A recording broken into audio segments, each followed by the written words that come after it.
तो यहाँ पे आप लोग देख रहे होंगे कि track events, field events and other events जो होता है divided into two parts, decathlons and heptathlons. Decathlons में क्या होता है, इसमें 10 इवेंट्स आते हैं। अब कौन कौन से इवेंट्स आते हैं, तो यहाँ देखो, यहाँ पे नीचे में लिखा हुआ है डेक्थलॉन्स में क्या होता है, 10 इवेंट्स आते हैं।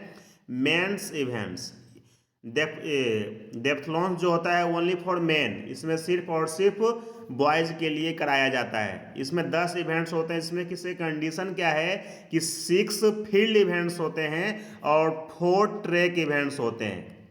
मतलब 4 जो होता है वो 4 दौड़ होती है, रेस होती है, और 6 में वो जंपिंग भी हो सकता है और थ्रोइंग इवेंट्स भी होगा। दोनों को मिला के 6 इवेंट कंप्लीट होता है। मतलब टोटल नंबर ऑफ इवेंट्स कितने होते हैं, टोटल नंबर ऑफ इवेंट्स 10 होते हैं। हेप्थलॉन्स का बात करेंगे तो हेप्थलॉन्स जो होता है ओनली फॉर वोमेन्स, उसमें कोई भी मेन होता है वो उसमें पार्टिसिपेट नहीं करता है। वो जो होता है वो सिर्फ और सिर्फ वोमेन के लिए होता है। उसमें टोटल नंबर ऑफ इवेंट्स 7 होते हैं, जिसमें कंडीशन क्या है कि उसमें 4 फील्ड इवेंट्स होते हैं और 3 जो होते हैं वो आपका 3 जो होता है वो आपका ट्रैक इवेंट्स होते हैं। अब उसमें से सारे कंडीशन अगर 1 बाय 1 पढ़ना चाहोगे तो यहाँ पे आपके स्क्रीन पर दिख रहा होगा। डेक्थलॉन्स को भी 2 दिन में ख़त्म करना होता है और हेप्थलॉन्स को भी 2 दिन में ख़त्म करना होता है। इसमें अगर हम लोग ये डेक्थलॉन्स का बात करते हैं तो इसमें पहला दिन में क्या होता है, पहला 100 मीटर रेस होता है, सेकेंड आपका लॉन्ग जंप होता है, थर्ड आपका शॉर्ट पुट होता है, फोर्थ आपका हाई जंप होता है और फिफ्थ आपका 400 मीटर होता है। इतना इवेंट्स ही पहला दिन कंप्लीट करना होता है। सेकेंड डे जो होता है, सेकेंड डे है आपका 110 रेस, 110 मीटर का रेस होता है। सेकेंड है आपका डिस्कस थ्रो होता है। थर्ड है आपका पोल वॉल्ट, जिसको हम लोग हिंदी में बोलते हैं बांसकूद।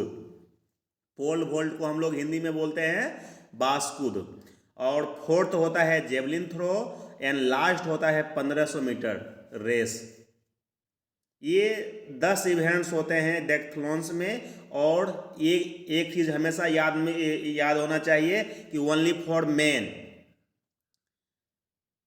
के लिए जो होता है वो होता है डेक्थलॉन्स होता है, और हेप्थलॉन जो होता है ओनली फॉर वोमेन।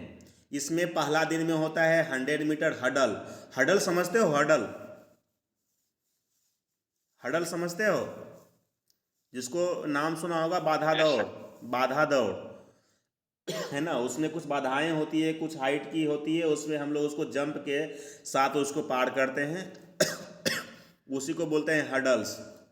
आगे आपको उसके ये बारे में डिटेल्स से बता देंगे हम। तो पहला होता है इवेंट्स है आपका 100 मीटर हडल का होता है। सेकेंड है आपका हाई जंप। थर्ड है आपका शॉर्ट पुट। फोर्थ है आपका 200 मीटर रेस। ये आपका पहला दिन होगा। सेकेंड डे जो होगा वो है आपका long jump, javelin throw and 800 metre.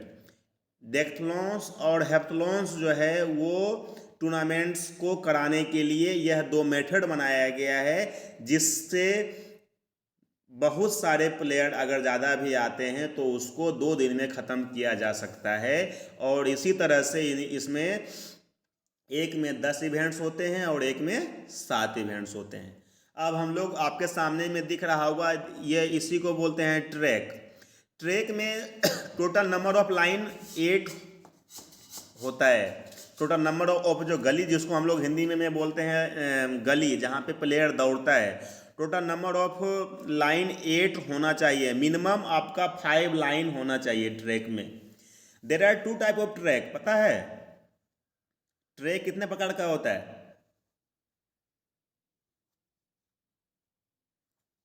How many type of track, बोलो।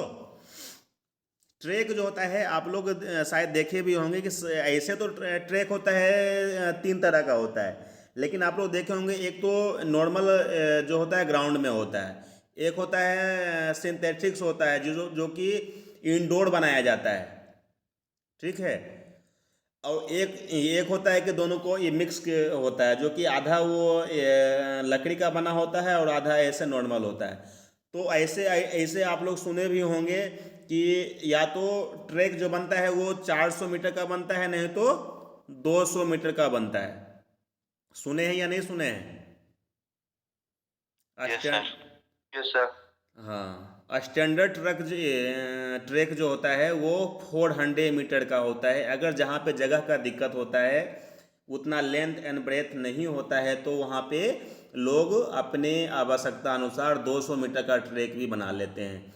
The length of line to line distance is 1.22 metre.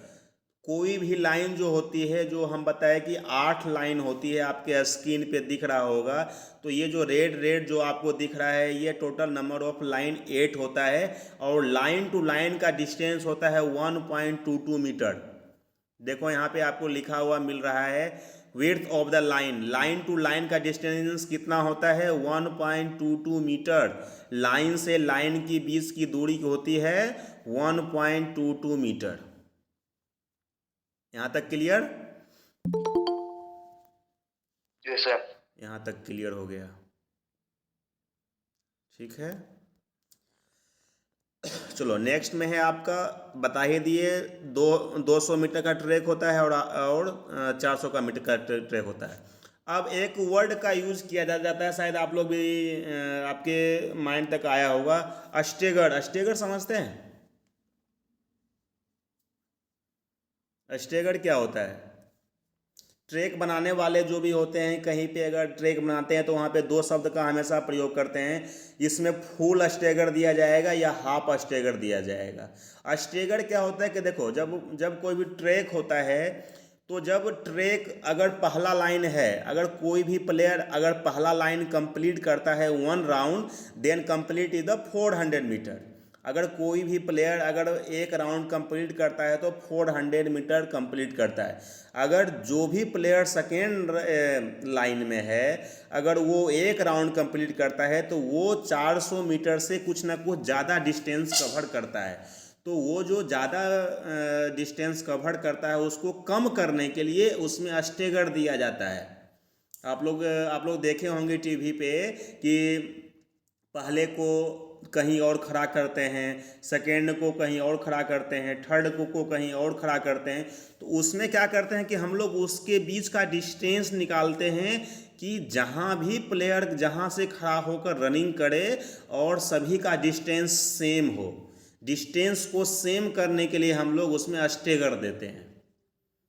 ठीक है, आया समझ में? आ रहा है समझ में? बोलो, आ रहा है समझ में या नहीं आ रहा है? Yes sir. हाँ, तो उसी को बोलते हैं अस्टेगर।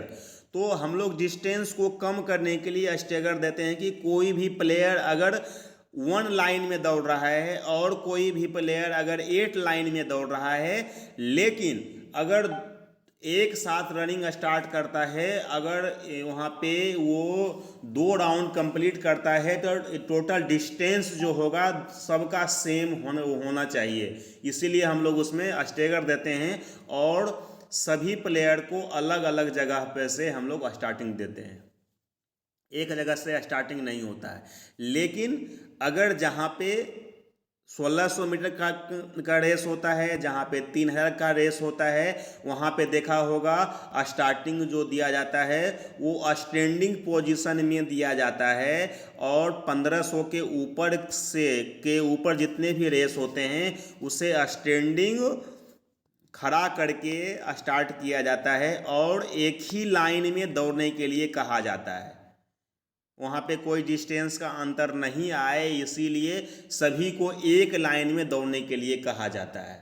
लेकिन जहाँ बात करते हैं हम लोग 200 मीटर का, हम बात करेंगे 100 मीटर का, हम बात करते हैं 400 मीटर का, तो उसमें सभी को अपना अपना लाइन में दौड़ना होता है।